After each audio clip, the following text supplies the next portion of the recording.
दिल्ली में Rao IAS coaching, जहां हादसा हुआ 27 जुलाई की रात को। 27 जुलाई की रात को एग्जैक्टली हुआ क्या, एक बार ये बता देते हैं कि बिल्डिंग में पावर कट की वजह से बेसमेंट में बनी जो लाइब्रेरी है उसका बायोमेट्रिक गेट जैम हो गया। स्टूडेंट्स अंधेरे में लाइब्रेरी के अंदर फंस गए।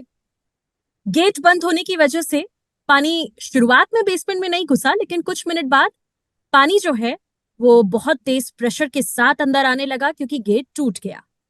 पता लगा कि गेट टूटने के बाद पानी तेजी से बेसमेंट में भर रहा है। बहाव इतना तेज कि सीढ़ियां चढ़ना मुश्किल हो रहा था स्टूडेंट्स का। कुछ सेकंड में ही घुटनों तक पानी भर गया। ऐसे में स्टूडेंट बेंच पर खड़े हुए और महज 2-3 मिनट में पूरे बेसमेंट में 10 से 12 फीट तक पानी भर गया। बचाने के लिए स्टूडेंट्स को जब रस्सियां फेंकी गई, पानी गंदा था इसलिए रस्सियां नहीं दिखाई दी। पानी में बेंच भी तैर रही थी और इसीलिए रेस्क्यू में दिक्कतें हुई। देर रात को 3 छात्रों के शव मिले।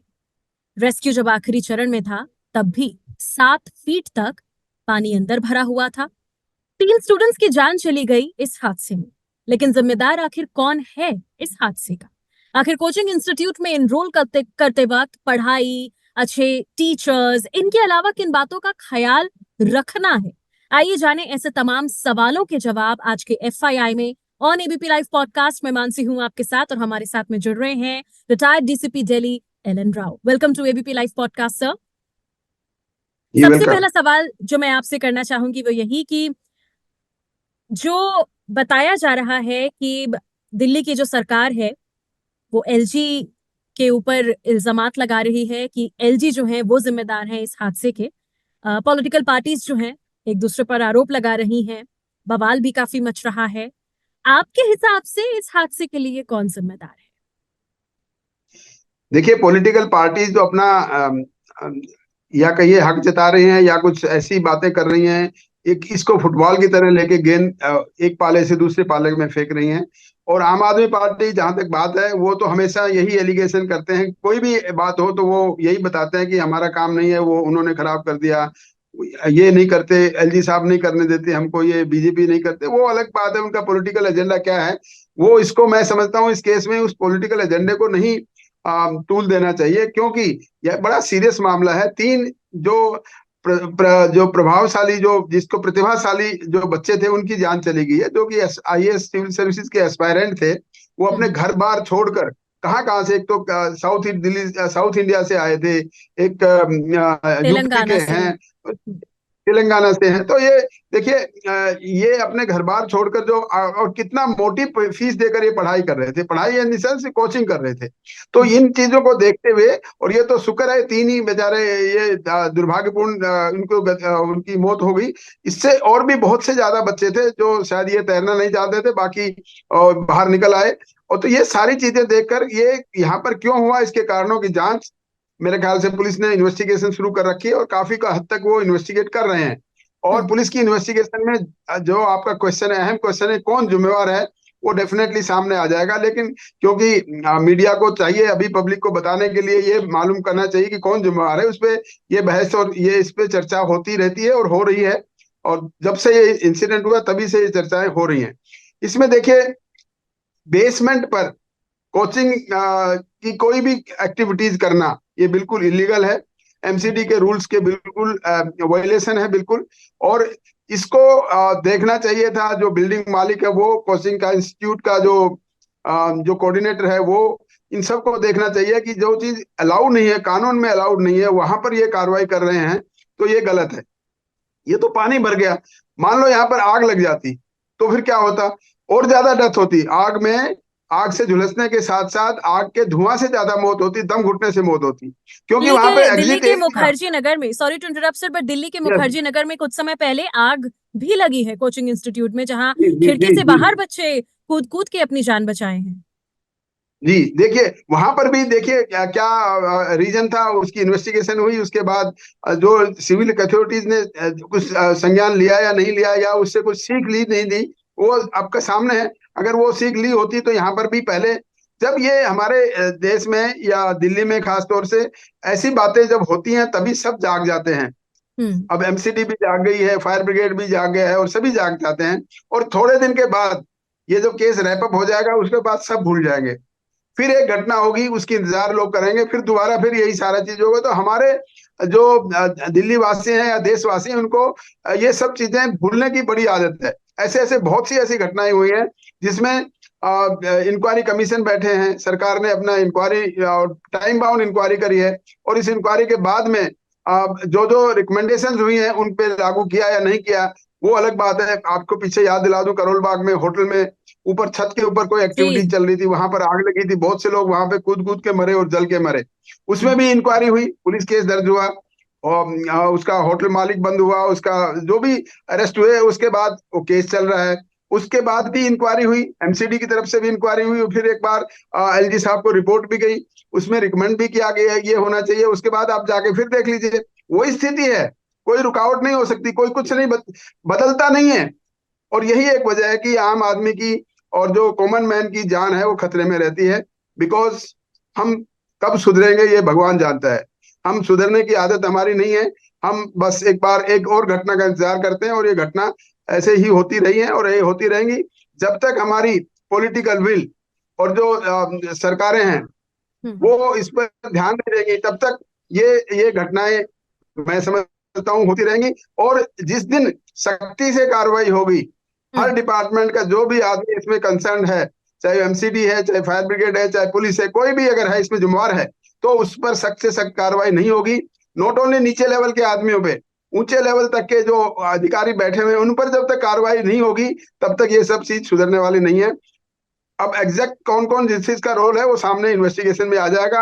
अपेरेंटली यही लग रहा है कि इसमें एक्टिविटीज, कमर्शियल एक्टिविटीज इसको कैटेगरी कहा गया है, इसमें नहीं होनी चाहिए थी, वो क्यों होने दी।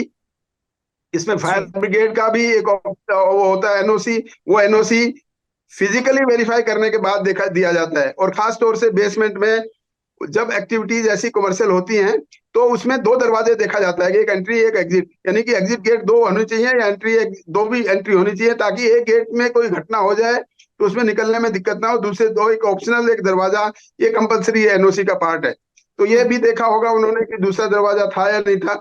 यहाँ पर यही पता लगा कि तकड़ा सा दरवाजा था, छोटी सीढ़ियां थी, और उसमें जो आदमी निकल पाए वो निकल पाए, जो रह गए वो रह गए, और वो उन्होंने अपनी जी। जान दे दी। जी इसी के साथ जी मैं, क्योंकि आपने एनओसी की बात की, फायर सर्विसेज की, तो मैं इससे जुड़ा एक फैक्ट और एक सवाल आपके सामने जरूर से रखना चाहूंगी। मैं पढ़ रही थी कुछ देर पहले मीडिया रिपोर्ट्स में, जिस तरह से अब स्टैटिस्टिक्स सामने आ रहे हैं।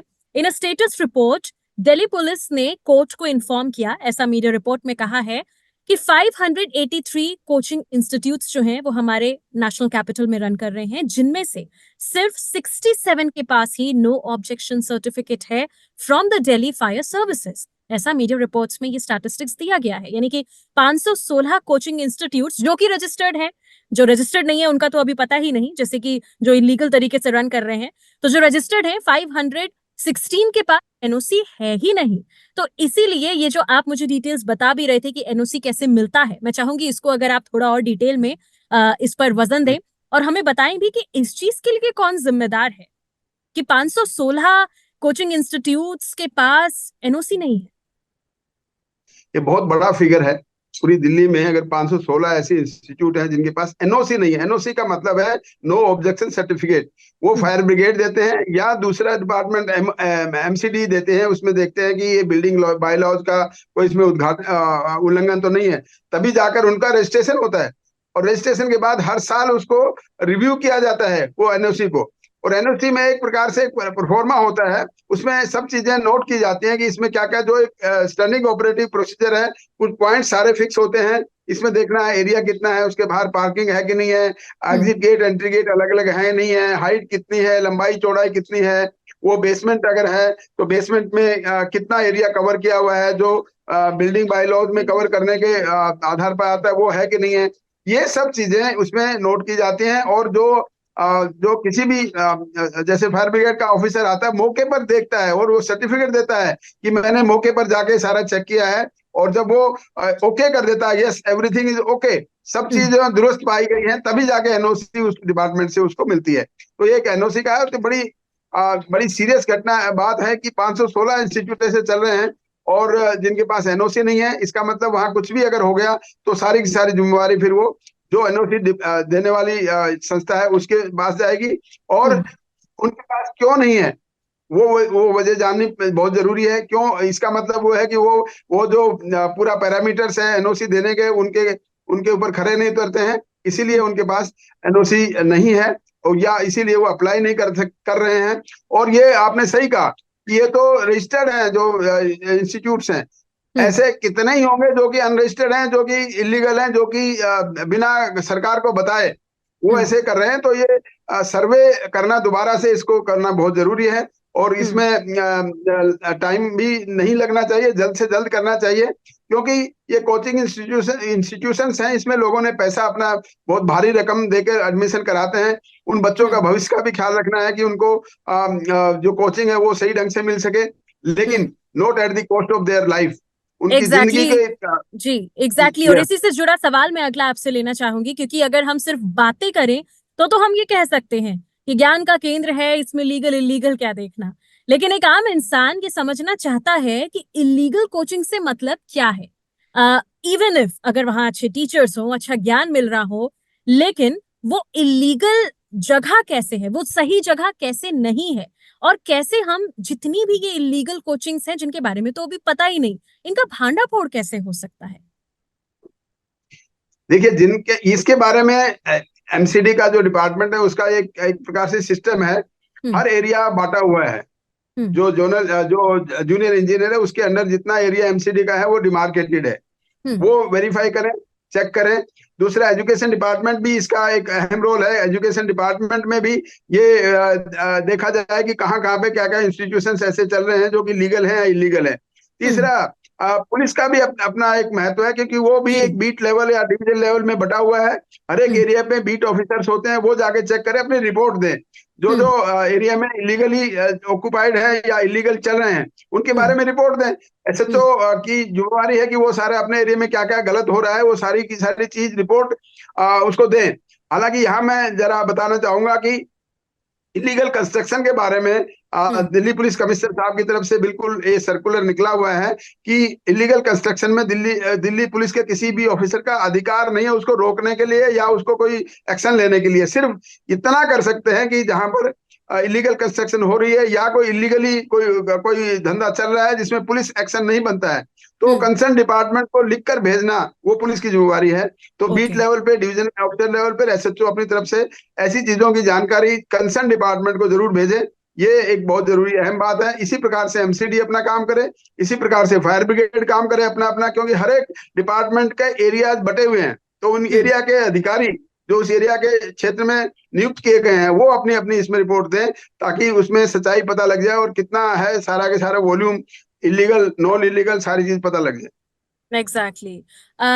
कुछ आपने पॉइंटर्स हमें अभी शुरुआत में भी बताए कि किन चीजों का हमें ध्यान रखना होता है अगर एक कोचिंग इंस्टीट्यूट में आप जा रहे हैं। इसके अलावा मैं आपसे चाहूंगी कि अगर आप इस पर हमें थोड़ी और डिटेल्स दें कि किन सेफ्टी मेजर्स को फॉलो करना होता है कोचिंग के संचालक को। In fact while enrolling in a coaching class or institute, parents और स्टूडेंट्स को भी किन बातों का ध्यान रखना है अपार्ट फ्रॉम अच्छी एजुकेशन या अच्छी फैकल्टी।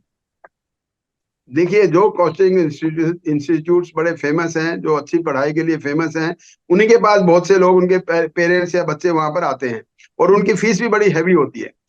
तो कोचिंग को अच्छी क्वालिटी देने के साथ साथ ये तो पढ़ाई की एक बात होगी, उनको किस प्रकार से अच्छे फैकल्टी होनी चाहिए, किस प्रकार से अच्छा उसको मटेरियल पढ़ाने के लिए फिजिकली या इलेक्ट्रॉनिकली, या उनके मॉक ड्रिल मॉक टेस्ट कैसे करने हैं, वो तो एक अलग चीज हो गई है। इसके साथ साथ पढ़ाई के जो एनवायरनमेंट है उसको देखना बड़ा जरूरी है। जैसे क्लासरूम्स हैं, वो ओपनली होने चाहिए, एयरी होने चाहिए, लाइट उसमें नेचुरल लाइट आनी चाहिए। और कहीं ऐसी कोई घटना हो जाए, जैसे अगर कई मंजिल पर है, तो आपने देखा होगा कई कोचिंग इंस्टीट्यूशन चार चार पांच पांच मंजिल के हाँ। बने हुए हैं, इलीगल ऊपर जो मंजिल में उनमें भी क्लास चलाते हैं वो। तो वहां पर अगर कोई घटना हो जाए तो उनको निकलने की बात, एग्जिट वे, रास्ता निकलने का, उतरने का, ये सारी चीजें, उनकी सीढ़ियां चौड़ी होनी चाहिए ताकि आराम से जा सकें। या कोई ऐसी ऐसी चीज होनी चाहिए जो कि ऐसी घटना को रोके जा सके। फायर ब्रिगेड के लिए, अगर फायर ब्रिगेड तो देर से आएगी, वहां पर फायर फाइटिंग इक्विपमेंट्स होना चाहिए, उसके पास वो मिट्टी और डालने की बाल्टियां होनी चाहिए, और वो हम्म। फायर फाइटर्स जो इक्विपमेंट्स है वो एक्टिव है कि नहीं है। अब मैंने कई बार देखा है कि अपने फायर एक्सटिंग्विश लगे होते हैं हर एक फ्लोर पे, कई जगह लगाना जरूरी है, और वो हम्म। एक एनओसी का पार्ट है। एनओसी आके एनओसी जो देखता है कि फायर एक्सटिंग्विशर लगे हुए हैं कि नहीं है, लेकिन वो हम्म। लाल लाल डब्बे लगे तो हैं, लेकिन वो हम्म। एब्सोल्यूट उनकी डेट आउट ऑफ डेटेड हो जाती है। वो हम्म। कई बार देखा जाते हैं, आप चलाने के टाइम पे चलते नहीं है। तो और वो देखना चलाना है कि लोगों को उनकी वो आता भी ये सारी, नहीं है, और चलाना भी नहीं आता। यस, चलाना भी आता है कि नहीं, तो एक्सपर्ट वहां पे है कि नहीं, उसको चलाने के लिए कभी मॉक ड्रिल की कि नहीं की है, उनको हम्म। उसको चेक करवाया कि नहीं करवाया, टाइम टू टाइम उसको फायर वालों को बुला के या किसी एक्सपर्ट को बुलाकर उसको चेक करवाना है कि नहीं है। हम्म। इलेक्ट्रिसिटी की फिटिंग वो ठीक है कि नहीं, कहीं शॉर्ट सर्किट का कोई ऐसा तो नहीं है, तो कोई तार खुली तो नहीं घूम रही है, या उस हम्म। तार से कहीं घटना नहीं हो जाए। तो सब चीजें हैं जो कि अपनी सेफ्टी के लिए, आदमी की सेफ्टी, स्टूडेंट्स की सेफ्टी और टीचर्स की सेफ्टी, उन हम्म। सब की सेफ्टी के लिए जो जो हमें उपाय, जितने भी देखने वाली चीजें हैं, वो सब चीज देखकर हमें सारा, ये बड़ा इंपॉर्टेंट है कि हम्म। एजुकेशन की क्वालिटी के साथ साथ उनकी अपनी लाइफ की सेफ्टी होना बहुत जरूरी है। जैसे मैंने बताया, आग से बचने के लिए, पानी से बचने के लिए, या उसका रूम्स का साइज इतना नहीं है कि छोटा रूम है तो उसमें बहुत ज्यादा आदमी भर लिए, तो वो हम्म। सारी चीज देखनी चाहिए। ये सारी चीजें जो एडमिशन लेते हैं उन बच्चों को, उनके अभिभावकों को, उनके पेरेंट्स को, सबको ये एडमिशन दिलाते वक्त सब चीज देखनी चाहिए, बतानी चाहिए। शायद सभी को ये समझने की जरूरत है कि जान है तो जहान है। और आखिर जी में जी। आपसे मैं यही जानना चाहूंगी, क्योंकि जिस तरह से ये जो हादसा हुआ है, 3 स्टूडेंट्स अपनी जान गंवा बैठे हैं, तमाम प्रोटेस्ट चल रहे हैं, कहा जा रहा है कि कैंडल मार्च निकाली जाएगी, भूख हड़ताल की जाएगी, ताकि मुआवजे की मांग हो सके तत्काल। नैतिक आधार पर जो सुरक्षा चूक के लिए जिम्मेदार लोग हैं उनके खिलाफ सख्त कार्रवाई हो। सुनवाई भी अब शायद इसी हफ्ते या अगले हफ्ते से शुरू भी हो जाएगी कोर्ट में इसको लेकर। पर इन द एंड मैं आपसे जानना चाहूंगी, आपके हिसाब से इस मामले में, इस हादसे में सही न्याय क्या है? सही न्याय इस मामले में तभी होगा जब इस केस की इन्वेस्टिगेशन पूरी तरह से अच्छी होगी, हम्म। सभी सबूत इकट्ठे किए जाएंगे, जल्द से जल्द इकट्ठे किए जाएंगे, और उन सबूतों को कोर्ट में जल्द से जल्द पेश किया जाकर, चालान जल्दी से जल्दी फाइल होकर इसकी trial day to day basis पे ट्रायल हो, स्पेशल कोर्ट इसके लिए नियुक्त हो, और ताकि इसकी जल्दी निपटारा हो, और जो गिल्टी हैं उनको जल्द से जल्द सजा मिले, ताकि उसके बाद बाकी जो लोगों के लिए एक प्रकार से आई ओपनर हो जाए, उनके लिए एक लेसन हो जाए कि ऐसा कोई गलतियां वो भी करेंगे तो उनके खिलाफ भी ये कार्रवाई होगी। लेकिन एक बात मैं यहाँ बताना हूँ हमारा जुडिशियल सिस्टम के बारे में, कि स्पेशल कोर्ट्स होती हैं, no doubt, fast track courts भी हैं हमारे यहाँ दिल्ली में। दिल्ली हम्म। में क्या, देश में भी है fast track court, special courts, ये सारी चीजें हैं। इस केस को भी अगर फास्ट ट्रैक पे डालेंगे, फास्ट ट्रैक का मतलब फास्ट ट्रैक पे इन्वेस्टिगेशन जल्द से जल्द शुरू करें, सीनियर ऑफिसर्स इसको इन्वेस्टिगेशन को सुपरवाइज करें, उसकी जो भी कमियां हैं इन्वेस्टिगेशन में वो पूरी हो, कोई कमी छोड़ी ना जाए, किसी प्रकार की कोई ढिलाई ना हो, टाइट, एयर टाइट केस बनाकर इसकी ट्रायल भेजी जाए, ट्रायल के लिए भेजा जाए, और ट्रायल में भी उसको वास्तव में ही फास्ट ट्रैक पे डाला जाए। ऐसे बहुत से फास्ट ट्रैक केसेस मैंने देखे हैं, मैं वकील भी हूँ पैसे से, तो जी। वो जैसे वुमेन से रिलेटेड जो जो केसेस हैं, रेप के केसेस हैं, पॉक्सो के हैं, वो कई कई सालों तक चलते हैं। मैं समझता हूँ 6 7 8 साल तक चलते हैं। वो फास्ट ट्रैक का क्या फायदा है? तो मैं समझता हूँ कि फास्ट ट्रैक कोर्ट वास्तव में फास्ट ट्रैक होनी चाहिए। उसकी एक वजह यह है कि हमारे यहाँ जजेस की कमी है। एक हम्म। तरफ तो हम कहते हैं कि हमारे यहाँ अनएम्प्लॉयमेंट है, बहुत से हम्म। लोग ऐसे, बहुत से ऐसे अभी एस्पायरेंट्स हैं जो कि जज बनने की कतार में है, लेकिन जज की कमी है, जजेस की, तो क्यों नहीं सरकार भर्ती करती जजेस के लिए? जज की हम्म। भर्ती करे, ज्यादा ज्यादा कोर्ट बनाए, कोर्ट भी और ज्यादा बनाए, कोर्ट रूम बनाए, ताकि केसेस की डे टू डे सुनवाई हो, जल्दी से जल्दी सुनवाई हो, तो ताकि फैसले जल्दी हो। ऐसे हम्म। मैंने एक बार देखा था, रेप केस में 20 दिन में फैसला हो गया था। वो कैसे हम्म। संभव है? लेकिन हो गया था। ऐसा हो सकता है, होने को दिक्कत नहीं है, लेकिन हमारी सरकार की विल पावर ये बहुत जरूरी है, कि अगर सरकार चाहे तो सब कुछ हो सकता है। और मैं समझता हूँ कि इसमें न्याय तभी मिलेगा जब हमारी जो सिस्टम है उसमें चुस्ती आए, दुरुस्त आए, और हमारी गवर्नमेंट की पॉलिटिकल विल पावर हो, या इस प्रकार से पुलिस की तरफ से भी जल्द इसको केस को इन्वेस्टिगेट करके कोर्ट में भेजा जाए। बिल्कुल। Thank you so much sir हमारे साथ जुड़ने के लिए on ABP live podcast and thank you so much for sharing your knowledge with us. Thank you so much sir. Thank you ma'am, thank you ma'am, thank you very much.